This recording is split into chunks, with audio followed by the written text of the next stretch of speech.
Unacademy आप सभी के लिए वन स्टॉप डेस्टिनेशन बन चुका है भाई। यहाँ पर आपको डेली फ्री लाइव टेस्ट होती हैं, 100+ फ्री स्पेशल क्लासेस होती हैं, अनलिमिटेड प्रैक्टिस आप कर सकते हो, प्रिपरेटरी स्टडी मटेरियल होता है, स्ट्रक्चर्ड कोर्सेज होते हैं और नए बैचेज आपके लिए लाइव हो चुके हैं। विक्रांत नेवी बैच जो है आपके लिए डिटेल्ड बैच लाइव हो चुका है, जिसमें Jitesh Parashar sir, Mayank Chaturvedi sir, Priyank Prabhas sir, Neeraj Sharma sir के द्वारा टीच किया जाएगा।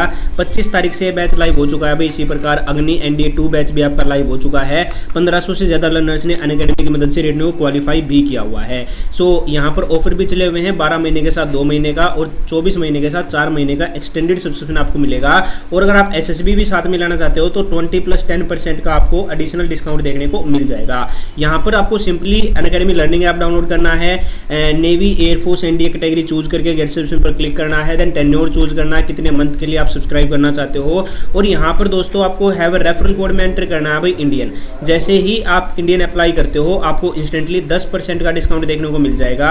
और ध्यान रखना है जो सारे ऑफर्स हैं ये आपको केवल तभी मिलेंगे जब आप इंडियन कोड को अप्लाई करोगे। और मेरी फ्री स्पेशल क्लासेस को भी आप ज्वाइन कर सकते हो भाई। ज्वाइन करने के लिए इनवाइट कोड इंडियन है, इसकी मदद से आप मेरी क्लासेस को बिल्कुल फ्री ज्वाइन कर सकते हो। सुबह के 9 बजे क्लास होती है, दोपहर के 1 बजे और रात के 9 बजे। सो जरूर से ज्वाइन कीजिएगा, लिंक वीडियो के डिस्क्रिप्शन में दिया हुआ है मेरी प्रोफाइल का और सब्सक्रिप्शन का। जय हिंद। देखिए, आज की इस वीडियो में हम बात करने वाले हैं साइंस के टॉप 25 क्वेश्चंस के बारे में। तो ये हमारी सीरीज़ का पहला पार्ट होने वाला है जिसमें हम 25 क्वेश्चंस को डिस्कस करेंगे।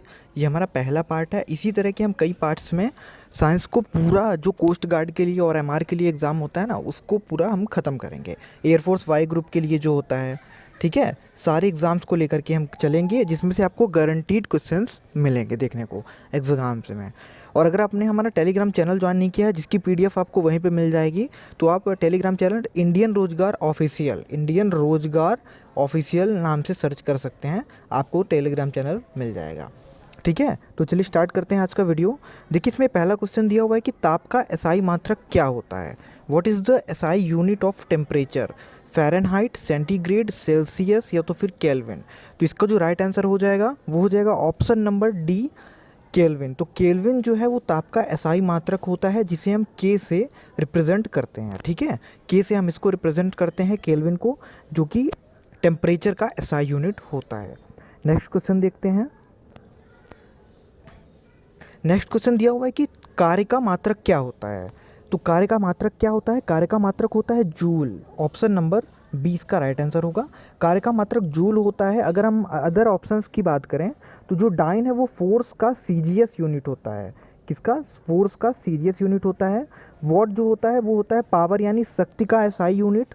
और न्यूटन फोर्स का एसआई यूनिट होता है। ठीक है, न्यूटन किसका एसआई यूनिट होता है? फोर्स का एसआई यूनिट होता है। तो इसका जो राइट आंसर हो जाएगा वो क्या होगा? Option number B. Next question देखते हैं। नेक्स्ट क्वेश्चन है कि रॉकेट किस सिद्धांत पर कार्य करता है। On what principle does the rocket work. Newton's first law of motion, Newton's second law of motion, Newton's third law of motion, none of these. तो इसका राइट आंसर क्या हो जाएगा? ऑप्शन नंबर सी इसका बिल्कुल राइट आंसर हो जाएगा। जो रॉकेट का सिद्धांत है वो न्यूटन के तृतीय नियम मतलब Newton's third law of motion पर वर्क करता है। तो ठीक है देखिए, इसमें होता क्या है कि जो न्यूटन का गति का तीसरा नियम होता है ना, वो बराबर व विपरीत प्रतिक्रिया पर आधारित होता है। तेज स्पीड से जब एयर निकलती है पीछे से, फेंकने पर रॉकेट को आगे की दिशा में समान अनुपात पर बल मिलता है। ठीक है, जिससे कि रॉकेट ऊपर की ओर जाता है। तो किस नियम पर आधारित होता है? न्यूटन की गति के तृतीय नियम पर आधारित होता है। नेक्स्ट क्वेश्चन देखते हैं कि बादल किस कारण से वायुमंडल में तैरते हैं। तो बादल जो है निम्न घनत्व के कारण, लो डेंसिटी के कारण वायुमंडल पर तैरते हैं। निम्न घनत्व होता है उनका। बादल हवा में तैरता है क्योंकि समान आयतन के बादल का घनत्व समान आयतन के सूखी हवा से कम होता है। अगर बादल को और हवा को देखें तो जो बादल का घनत्व होता है ना, वो काफ़ी कम होता है। इस वजह से बादल क्या होता है? तैरता है। ठीक है, वायुमंडल में तैरता है। नेक्स्ट क्वेश्चन देखते हैं कि जब बैरोमीटर का पारा अचानक से नीचे गिर जाए तो यह किस बात का प्रतीक होता है। What the barometer temperature suddenly when the barometer temperature suddenly drops, what does it symbolize. शुष्क मौसम, सर्द मौसम, आंधी की संभावना या तो फिर गर्म मौसम। तो देखिए, जो बैरोमीटर का पाठ्यांक अचानक से नीचे गिरने लगता है तो वो संकेत होता है आंधी व तूफान का। बैरोमीटर जब नीचे गिरेगा उसका ताप पाठ्यांक या तो ताप मतलब उसका जो चिन्ह है, सिंबल है, इसका मतलब क्या होगा कि आंधी की संभावना है। ठीक है, तो ऑप्शन नंबर सी इसका बिल्कुल राइट आंसर हो जाएगा। ये जो बैरोमीटर होता है इसके द्वारा वायुमंडल के दबाव को मापा जाता है। वायु दाब को मापने के लिए बैरोमीटर में पानी, हवा या तो पारा का प्रयोग किया जाता है। ठीक है, किसका प्रयोग किया जाता है? पानी, हवा या तो पारा का। नेक्स्ट क्वेश्चन देखते हैं, प्रोटॉन की खोज किसने की थी? Who discovered the proton? Thomson, Faraday, Goldstein या चैडविक? तो इसका राइट आंसर क्या हो जाएगा? ऑप्शन नंबर इसका अगर हम देखें तो वैसे होगा ऑप्शन नंबर सी। कई जगह पे आपको दिया हुआ है रदरफोर्ड, क्योंकि इसमें ऑप्शन में गोल्डस्टीन नहीं दिया हुआ है इसलिए हम गोल्डस्टीन को लगा सकते हैं। और कई एग्ज़ाम मतलब बुक्स में भी दिया हुआ है कि रदरफोर्ड का, लेकिन अगर दोनों ऑप्शन में से एक ही ऑप्शन आपको आएगा तो गोल्डस्टीन रहेगा तो गोल्डस्टीन, और अगर रदरफोर्ड रहेगा तो रदरफोर्ड। देखिए, प्रोटॉन की खोजकर्ता वैसे तो रदरफोर्ड को माना जाता है, लेकिन कई किताबों में गोल्डस्टीन भी दिया हुआ है, क्योंकि गोल्डस्टीन ने क्या किया था 1886 में परमाणु के नाभिक में प्रोटॉन के समान कण के उपस्थित होने का अनुमान लगाया था। जो परमाणु का नाभिक होता है उसके परमाणु के क्या नाभिक में प्रोटॉन के समान कण के उपस्थित होने का अनुमान लगाया था। ठीक है, नेक्स्ट क्वेश्चन देखते हैं, वायु में ध्वनि की चाल 332 मीटर प्रति सेकंड होती है। यदि दाब बढ़ाकर दुगना कर दिया जाए तो ध्वनि की चाल क्या होगी? तो इसका क्या राइट आंसर होगा? ए 166 मीटर प्रति सेकंड, 332 मीटर प्रति सेकंड, 664 या तो फिर 100 मीटर प्रति सेकंड। इसका राइट आंसर हो जाएगा ऑप्शन नंबर बी, बिल्कुल इसका राइट आंसर होगा। क्यों? क्योंकि दाब बढ़ाने से इस पर कोई फ़र्क नहीं पड़ेगा। ठीक है, दाब बढ़ाने से इसकी जो ध्वनि की चाल है ना उतनी ही रहेगी, चाहे इसको दुगना कर दिया जाए फिर भी। तो इसका राइट आंसर क्या हो जाएगा? Option number B. Next question देखते हैं,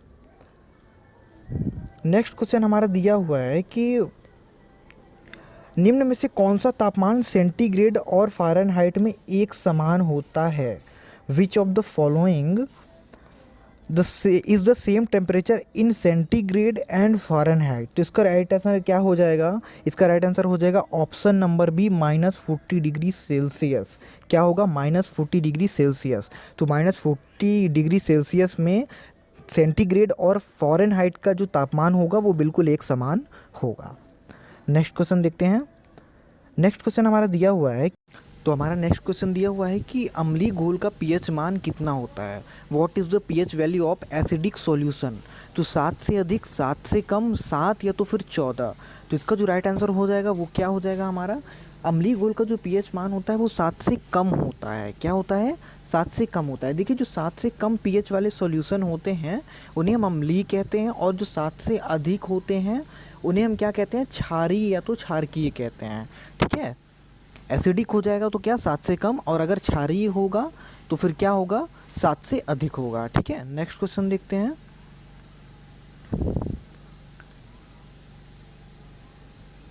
नेक्स्ट क्वेश्चन है कि लैंप की बत्ती में तेल किसके कारण ऊपर उठता है? What causes the oil in the lamp to rise?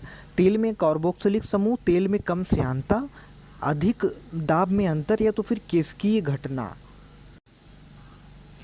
तो what causes the oil in the lamp to rise? तो ये किसकी घटना के कारण होता है? कैपिलरी इवेंट के कारण क्या होता है? जो लैंप की बत्ती में तेल होता है वो ऊपर उठता है। ठीक है, तो जो लैंप को बत्ती में तेल होता है वो किसकी घटना के कारण ऊपर उठता है? ये एक प्रकार की किसकी घटना होती है जो कि मिट्टी के तेल से जलाए जाने वाले दीपक में प्रयुक्त की जाती है। जैसे जैसे हम बत्ती को बढ़ाएंगे वैसे वैसे वो तेज प्रकाश के साथ क्या होगी?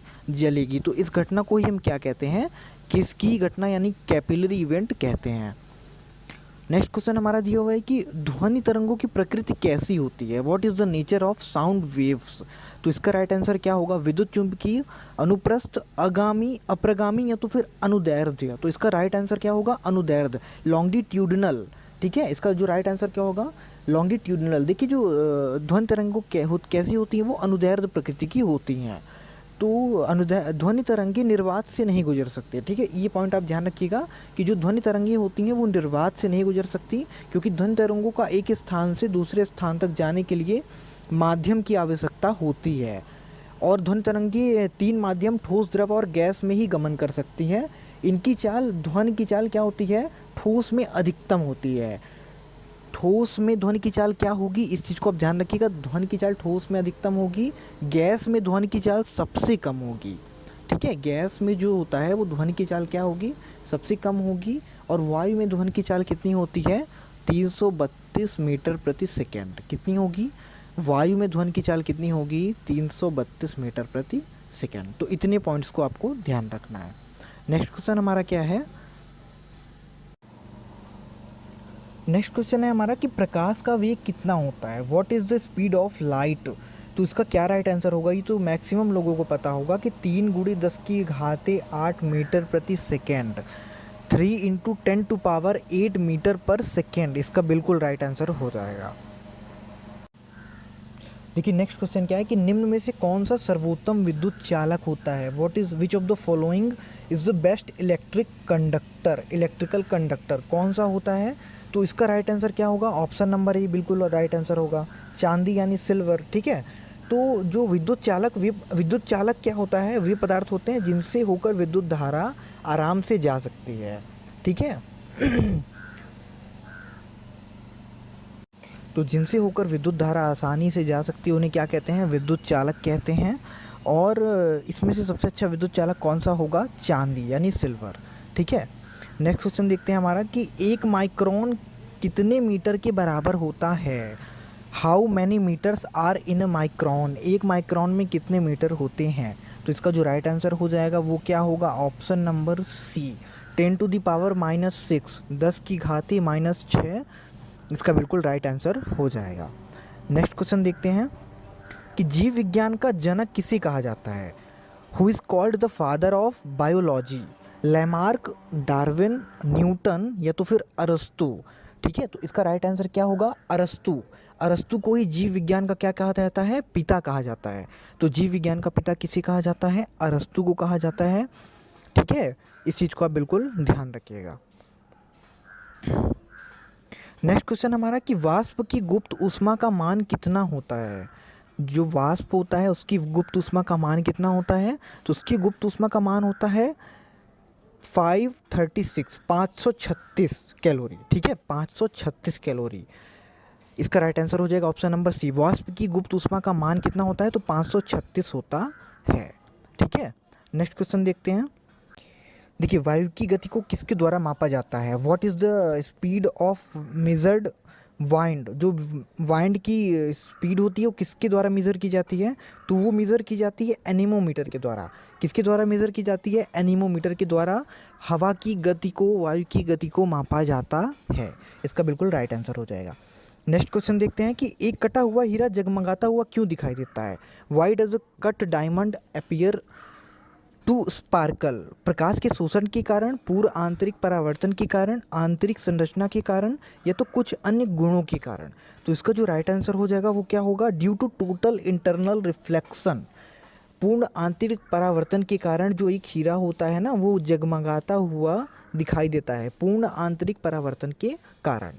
ठीक है, नेक्स्ट क्वेश्चन देखते हैं कि नेक्स्ट क्वेश्चन है कि मधुमक्खियों के पालन को क्या कहा जाता है, what is the keeping of बीज कॉल्ड।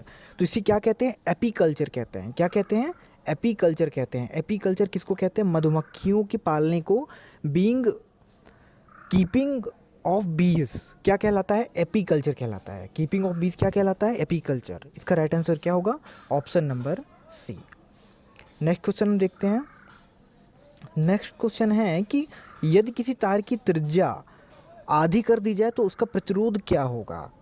ठीक है, उसका प्रतिरोध क्या होगा, if the radius of a wire half, तो उसका रेजिस्टेंस क्या होगा। तो उसका राइट आंसर क्या होगा, दुगना हो जाएगा या तो फिर आधा रह जाएगा या तो फिर 4 गुना हो जाएगा या तो फिर 16 गुना हो जाएगा। बताइए इसका राइट आंसर क्या होगा। इसका जो राइट आंसर हो जाएगा वो हो जाएगा ऑप्शन नंबर डी, 16 गुना हो जाएगा। ठीक है, क्या हो जाएगा, 16 गुना हो जाएगा। नेक्स्ट क्वेश्चन देखते हैं हम अपना। नेक्स्ट क्वेश्चन है कि प्रकाश का वेग अधिकतम किस में होता है, where is the speed of light maximum, किस में होता है, वैक्यूम में। ऑप्शन नंबर ए इसका बिल्कुल क्या होगा, राइट आंसर। तो जो प्रकाश का वेग अधिकतम होता है वो किस में होता है, वैक्यूम मतलब निर्वात में प्रकाश का वेग अधिकतम होता है। नेक्स्ट क्वेश्चन देखते हैं, विद्युत मोटर निम्न में से किसके सिद्धांत पर कार्य करती है। तो विद्युत मोटर जो है वो किसके सिद्धांत पर कार्य करती है? फैराडे के सिद्धांत पर, फैराडेज लॉ, फैराडे के सिद्धांत पर विद्युत मोटर कार्य करती है। विद्युत मोटर एक विद्युत यांत्रिक मशीन है जो कि विद्युत ऊर्जा को किस में बदलती है? यांत्रिक ऊर्जा में बदलती है। विद्युत ऊर्जा को किस में बदलती है? यांत्रिक ऊर्जा में बदलती है। नेक्स्ट क्वेश्चन है हमारा कि निम्न में से किस प्रकाश में सर्वाधिक ऊर्जा होती है? पीले प्रकाश में, लाल प्रकाश में, नीले में या तो फिर हरे में? तो इसका राइट आंसर क्या होगा? इसका राइट आंसर होगा ऑप्शन नंबर सी। तो जो नीला प्रकाश होता है उसमें सर्वाधिक ऊर्जा होती है। किसमें? नीले प्रकाश में सर्वाधिक ऊर्जा होती है। Right answer option number C, blue light. Next question देख लेते हैं। नेक्स्ट क्वेश्चन है कि वर्णांधता को किस लेंस द्वारा दूर किया जा सकता है? जो ब्लाइंडनेस होती है, कलर ब्लाइंडनेस होती है ना, उसको किस लेंस से हम रिमूव कर सकते हैं? उत्तल लेंस, बेलनाकार लेंस, अवतल लेंस या तो फिर इनमें से कोई नहीं। तो जो वर्णांधता होती है वो होती क्या है कि एक आंखों का रोग होता है जिसमें किसी व्यक्ति को एक या एक से अधिक रंगों का बोध नहीं हो पाता, जिससे उससे रंग बोध की शक्ति क्या हो जाती है? कम रहती है। ठीक है, रंग बोध की शक्ति क्या होती है? कम होती है। तो इसमें से किसी लेंस के द्वारा भी उससे कम नहीं किया जा सकता है। तो इसका जो राइट आंसर होगा वो क्या होगा? ऑप्शन नंबर डी इसका बिल्कुल राइट आंसर हो जाएगा। ठीक है, नेक्स्ट क्वेश्चन देखते हैं, आज का हमारा लास्ट क्वेश्चन, कि अंतरिक्ष यात्री अंतरिक्ष में सीधे खड़े क्यों नहीं रह पाते? Astronauts can not stand upright in space. तो वायुमंडलीय दबाव कम होता है, सौर वायु ऊपर की ओर बल लगाती है, वायुमंडल में श्यानता बहुत तीव्र होता है, या तो फिर गुरुत्व नहीं होता है।